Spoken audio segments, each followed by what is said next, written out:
Alright, welcome to this video.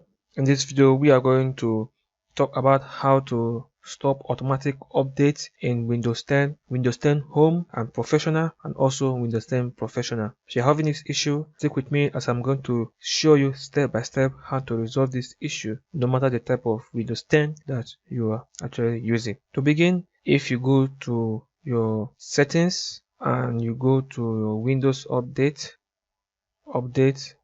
this is where you will see updates that have been downloaded and has also been installed, or an update that has not been installed. Alright, so now I'm going to show you how to stop this automatic update in your Windows 10 precisely, for Windows 10 Home and Professional and also Windows 10 Professional. Let's start with Windows 10 Home and Professional. Right on your desktop, if your control panel is on your desktop, you double click on your control panel.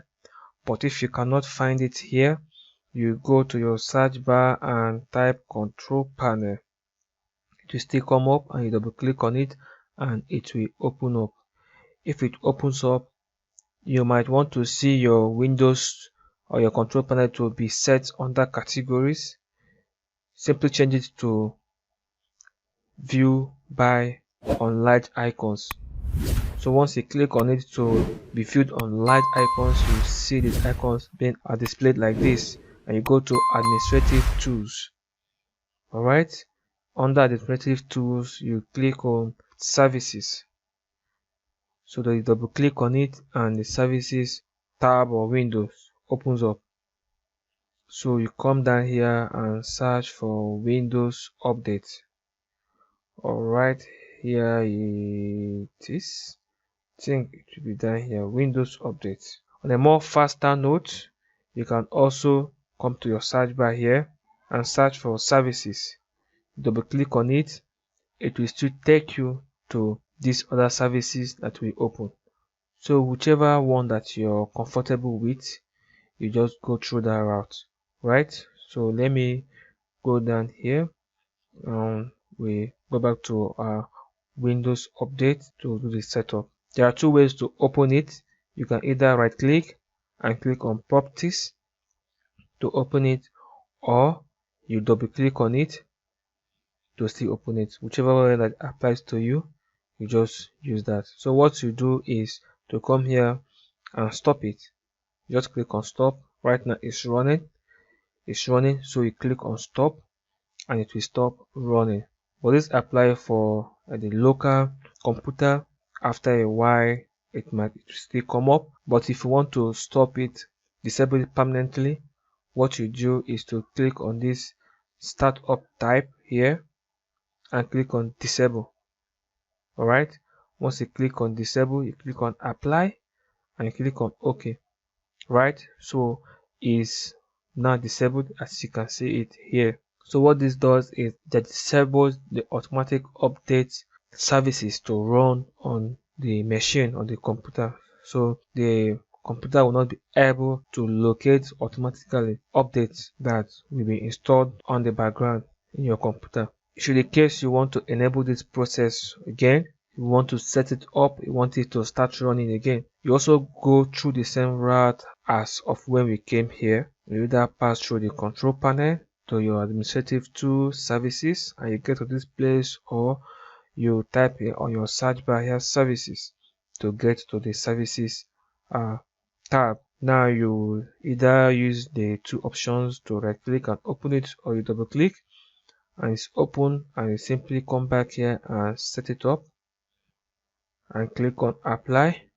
Once you click on apply, then you click on start for it to start running. So it has started running again. Click on OK.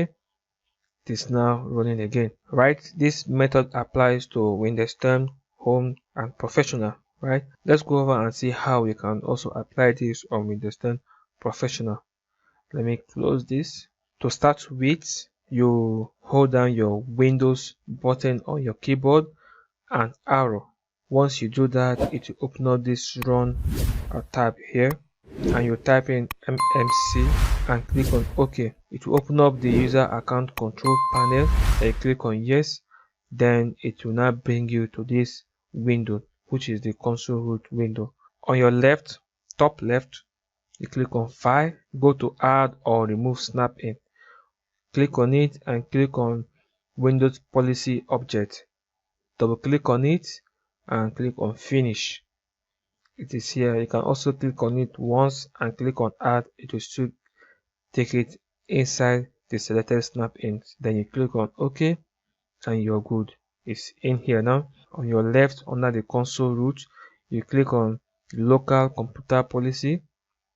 On the small arrow here, you see Computer Configuration and User Configuration. So what we do is to open up Computer Configuration. Under the Computer Configuration, we go to, let me expand this a bit, go to Administrative Templates. Alright, Administrative Templates, and you click on that arrow button and you see Windows Components. Still click on the arrows button. Let me also expand this. Come on, and we locate Windows Update. Let's go down. Windows Update. So what you do, you don't need to expand again. All you just do is double click on this and this tab opens up here. Then you locate for Configure Automatic Update. Here it is, Configure Automatic Update. You have two options or two ways to open it up. You can click on it once, right click and click on Edit. It will open up this window, or you can simply double click on it. It will still open up this window. Currently it is not configured, so we want to enable it.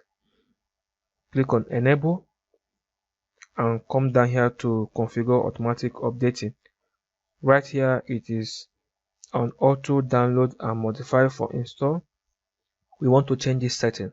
We have several options here. We have the option for it to notify for download and auto install.